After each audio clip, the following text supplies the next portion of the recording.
to share with you guys our process here on how to save your marriage from divorce, and specifically the first things that you need to do when your spouse says they want out.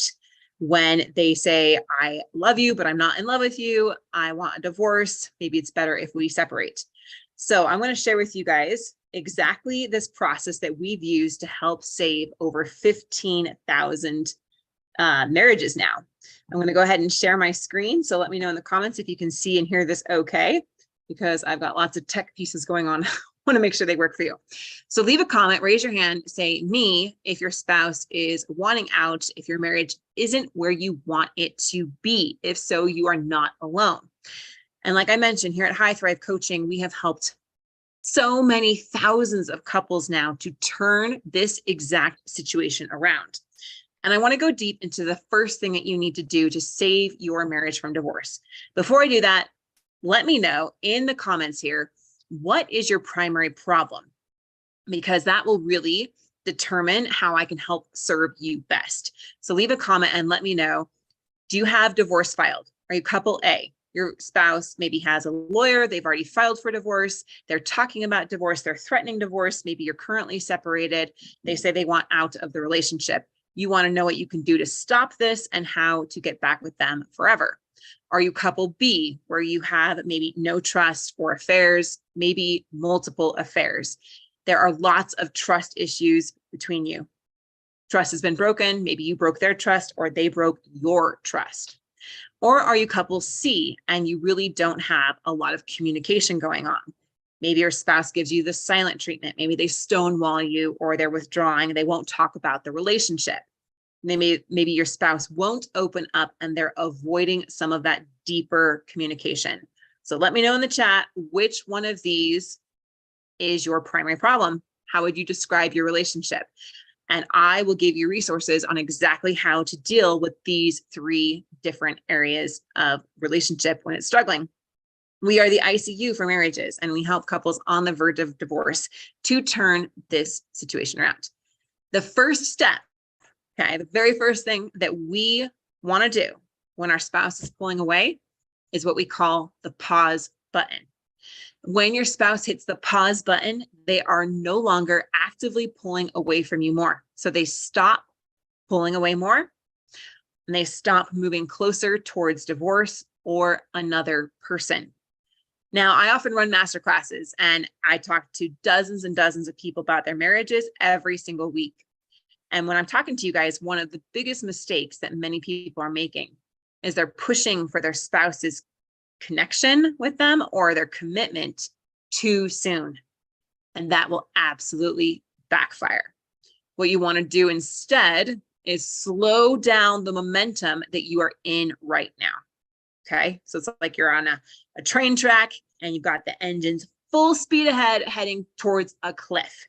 You cannot simply get all of that momentum turned around and have them recommit to you and connect with you and fall back in love with you and all those things that your heart is wanting right now too soon.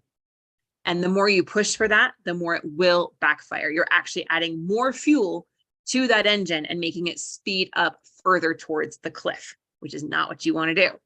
So just like a train engine here, we want to hit the brakes, slow down, and stop that momentum.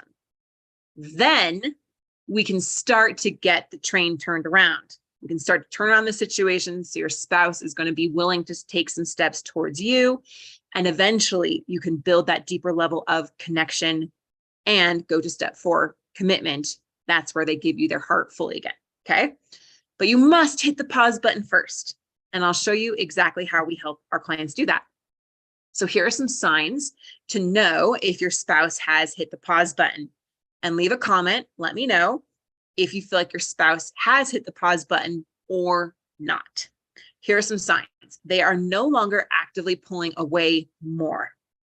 They stop going forward with divorce and separation. They stop talking about leaving. So what's going on here is they are considering the possibility of staying and being happy with you. But note, they are not decided yet. They have not made up their mind. And if you try to push them to do that, what's going to happen? You guys heard me say it. It's going to backfire. It's not going to help you to draw them closer to you. And that's not what we want to do.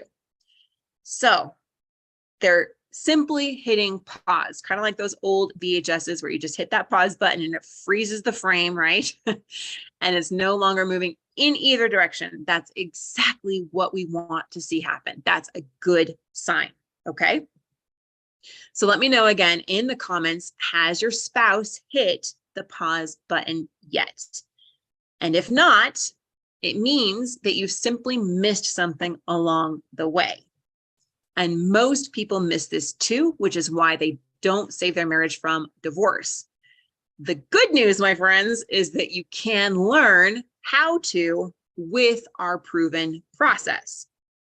Again, one of the biggest mistakes most people make is pushing for their spouse's full commitment too soon and putting too much pressure on the relationship. And then that goes now into our push versus pull method that we have here at High Thrive Coaching. Here are some very common mistakes that most people make when their spouse is pulling away from them. I have made every single one of these, so I'll be the first to raise my hand. Let me know in the comments which of these you have made or you are making currently. First, they demand their spouse work on the marriage. This can look like, you need to go to therapy with me. You need to listen to this podcast episode. You need to come to this training. You need to honor your vows. You need to do this for the kids. You need to talk to me about this. You need to be able to work on this with me, right? And while you might be right, they do need to honor their marriage vows. The point is, at this time, they don't want to. And they've made a decision to move away from that. And so the more you push them to try to do it, the more it will only push them further away. Right? When you've made up your mind that you don't want to do something and someone says, you have to do this or you need to do this, does it make you any more willing to do it? No, we're very stubborn creatures, right? We dig our heels in more and we become even more determined not to do that thing. Second, manipulating them to try to get them back. This is fear-based. Manipulation can be very obvious forms of manipulation, like threatening to take the kids, threatening to get custody of them, threatening to ruin them financially. I'm going to ruin your reputation. I'm going to tell your mom everything that you did, right? These kind of obvious like threats that we could make. Or if you go with your affair partner, then I'm going to go do whatever I want with whoever I want, right? It can also be more subtle forms of manipulation. This can be more passive aggressive. It could be giving them the silent treatment. It could be taking away something from them to try to get back at them, or make them see that they're going to miss you when they're no longer with you. It could be even pretending that someone at work is interested in you, or pretending that someone on social media is interested in you, and that will make them jealous. And then maybe they'll want to come back and they'll see that, oh, I'm going to lose them, right? Any kind of behavior like that, it's not pretty. These are ugly things that we do, but we do them. So again, you're not alone if you've made some of these mistakes. I've made them as well. Begging, pleading, acting out of desperation is the third biggest mistake that we see happening. This looks like, please don't go. Please give me another chance. Please, please, please, please, please. I'm begging you. I'll do anything. I'll meet all your needs. I'll make all those changes. Everything you said you don't like, I'll make sure I do it, right? And it just absolutely comes out of desperation. All right. And the last one here, the fourth, is freezing and doing nothing out of fear. Sometimes we're so overwhelmed. We're so unsure. We don't want to do the wrong thing. Probably because we have done the wrong thing in the past and it didn't work out. So now we're so hesitant. We don't want to do the wrong thing. We don't want to say the wrong thing. So we end up doing nothing. And our spouse pulls further away from us. So all of these are only going to push your spouse further away. So again, leave a comment. Let me know, which of these have you done? I'm seeing some people saying I've done all of them. I've definitely done the begging, the pleading, even trying to work on yourself, texting her, sending her flowers, trying to use the kids against them, any of those behaviors. Where are they all coming from? What is the root of all of that behavior? The root is fear. It is scary. It is terrifying when your spouse wants to leave you. And that level of pain and rejection, we don't want to be alone. So we want this person to come back to us so that we don't feel so insecure. We want to know that we're going to be okay. We're not going to be alone. And who are we really focused on when we are in that instinct? Right. We are focused on ourselves. It is all about preserving ourselves. And that is a very natural and biological instinct. And I'll show you why in a little bit. But if we stay there, we know that we're not going to get a good result. Your spouse is not going to come back to you just because you're afraid. They're not going to come back to you because you're angry. They're not going to come back to you because you threatened them or scared them or manipulated them to come back. They won't. And even if they do, that's not what you want anyway. You don't want your spouse to come back to you because you manipulated them to do so, because you scared them into it, because they felt bad for you, because they didn't want to see you hurt or angry anymore, right? And that's what we call codependency. You want your spouse to come back to you because they want to be with you. They want to be with you, they love you, and they accept you for who you really are, flaws and all. That's what I want in my marriage. That's what I'm working to create, because I want to be accepted for who I am, with my flaws and all. And your spouse wants the same thing. And that is what we help our clients create. So those are mistakes we don't want to make, right? Those biological instincts based out of fear. What we help our clients do is pull their spouse to them like a magnet. So you just naturally are drawn back together. Right now, it's like you got the magnet the wrong way. I do this with my kids, right? You got the magnet the wrong way. You feel all of that tension and you're just repelling each other. It doesn't work. You can't get there from there. What we want to do is flip that magnet around so it just syncs up naturally. You're naturally drawn back together. You naturally want to be together, and you're doing it in a very genuine and authentic way. So how do we do that? We take the pressure off so they no longer feel the need to have more space from you. We take the pressure off of you, take the pressure off of them, and take the pressure off the marriage.